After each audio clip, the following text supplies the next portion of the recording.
Berbagai isu bilateral kawasan hingga global menjadi pembahasan dalam pertemuan Presiden Republik Indonesia Joko Widodo dengan Presiden Tiongkok Xi Jinping di Beijing.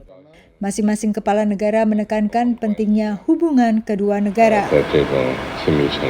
RRT adalah mitra strategis komprehensif Indonesia. Kedua negara sepakat bekerja sama dalam ketahanan pangan dan juga memperdalam hubungan dagang. Kedua presiden membahas mengenai pentingnya kerjasama konkret yang saling menguntungkan dalam konteks Global Development Initiative atau GDI. Jika kerjasama konkret dapat diwujudkan, maka diharapkan pencapaian SDGs negara berkembang dapat lebih baik.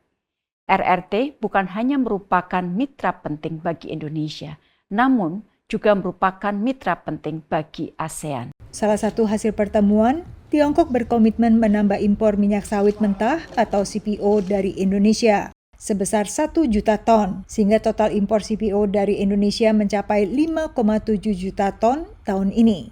Usai pertemuan, kedua pemimpin Tiongkok memuji Indonesia yang dianggap sebagai mitra yang proaktif menjaga stabilitas dan keamanan kawasan.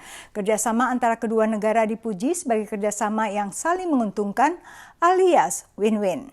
Pernyataan Tiongkok terkait Indonesia berbeda nadanya dibandingkan kritikan tajam terhadap Amerika Serikat belakangan yang berseberangan dengan Tiongkok soal perang Ukraina hingga praktek dagang. The fact that right now we have heightened geopolitical tensions between the US and China, on top of that increasingly the West with the EU, with what's happening with the conflict between Russia and Ukraine, I think that it increases bargaining power for countries such as Indonesia, which chooses to be somewhat of a middle ground instead of choosing to side with either the West or China. I think he's trying to leverage that position.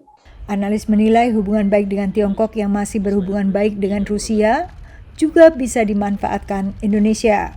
China ini punya peran di balik Rusia, termasuk yang selama ini bisa menikmati komoditi yang dilarang untuk diekspor atau dikenakan sanksi dari Barat.